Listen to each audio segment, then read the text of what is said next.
Let's just say, if we're to explore the journey of self-discovery here, right? When we're born, we're completely unaware. What do? Well, as little babies, we're crying, screaming, just wanting our mouths filled. And then as we grow up, we start developing maturity, we start growing in character, we start developing some manners, we build some standards into our life, we learn some lessons as we compare the actions and the choices that we're making to those of other people. And we start growing.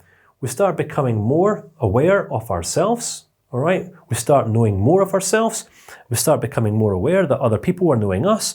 And because we're social animals, we want to fit in, which means we want to present enough of ourselves to other people so that we're accepted, but we don't want to present too much of ourselves to other people so that people then potentially judge us, discriminate against us, and ultimately reject us. Because that hurts. And this is when people end up injured, damaged, hurt and wounded in life by sometimes disclosing a little bit too much, a little bit too soon, all right? And it's important for us to understand this as counselling psychologists, all right? So we've got to understand that the more we know of ourselves and the more that we become comfortable showing this knowledge we have of ourselves to other people, the more opportunity we're giving other people to come to understand us, which is then in turn allowing them a better opportunity to make a well and wise informed decision as to whether we're the kind of people that they want to trust with themselves. The funny thing about relationships is someone always has to go first. Someone always has to initiate first. If you think about the most lonely people that you know in life, all right, people who are sitting around waiting for the people to come. And unfortunately, sometimes people never come and neither does tomorrow. Some people can spend anything up to a lifetime waiting for the world to revolve around them. And living an empowered life is all about taking control of the process, going where no man has gone before on this journey of self-discovery. Now, you might be saying, Kane, what's that got to do with anything? Well, you see, it's important that we're working our way into the unknown. And this is the unconscious, right? This is partially what Sigmund Freud was talking about when he gave reference to his iceberg theory all those many years ago, when Sigmund Freud suggested that as individuals, there's what we know of ourselves in the conscious, right? So yes, we might know that we are bubbly, lively, friendly, loving, caring individuals.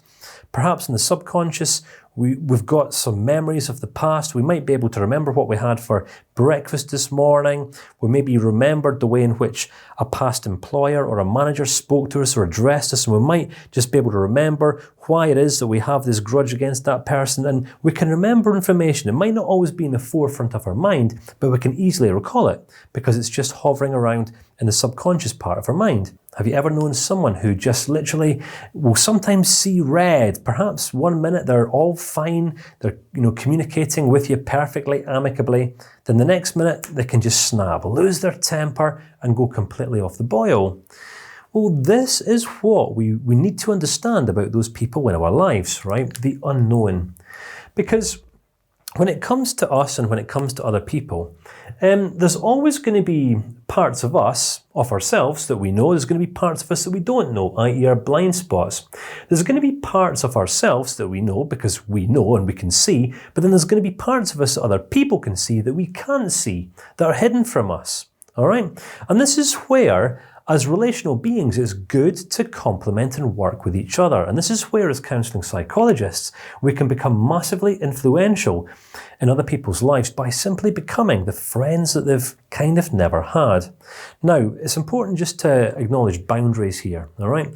Because, yes, as counselling psychologists, we're only ever going to get into this game if we do genuinely have a compassion for other people. Now, I've worked with and I've supervised a number of counsellors and practitioners and therapists over the years who, due to a lack of boundaries, allowed a relationship to become closer and more intimate than what it should ever have been, all right? As counselling psychologists, we need to, yes, be completely available and open and non-judgmental and compassionate with people, but within boundaries, All right, there needs to be a starting point of a session, and there needs to be an end. And you might think that that's really rigid. You might think that's really, really harsh, but it's not. It's more about managing expectations, because when we start counselling people and when we start working with people, exploring all of what is unknown in this unknown part of themselves, people are going to end up disclosing and considering and talking openly about parts of themselves that they've perhaps never discussed with anyone else at any point in the past. And they are now going to want you to become their new BFF. They're going to want you to be their friend. And here's the thing. It's going to be impossible for you to be that friend. You cannot be friends with absolutely everyone, all right? Hence the reason we need to remain professional in our approach to serving other people in this way. Because this is kind of what we're working towards, acknowledging what's unknown in both of our own lives, all right, and also what's unknown in our clients' lives as we're working with them in a counselling context. And how we get there is, yes, we come to know more of ourselves through self-disclosure. As we disclose of ourselves to other people, it wins the trust of those other people. They then become more confident to give us feedback in relation to our blind spots. Do you see how that works? So yes, we've got to initiate, all right? We've got to self-disclose first and foremost. And as these other people in our lives become more comfortable with us, that we can actually be trusted, they then start giving us this feedback about our blind spots, which actually, as things happen, leads us from this stage of awareness into the unknown. Because the unknown, there's a funny thing about the unknown. In life, we don't know what we don't know. And how are we ever going to know what we don't know unless we're comparing ourselves, relating ourselves, our lives, our experiences to those of other people?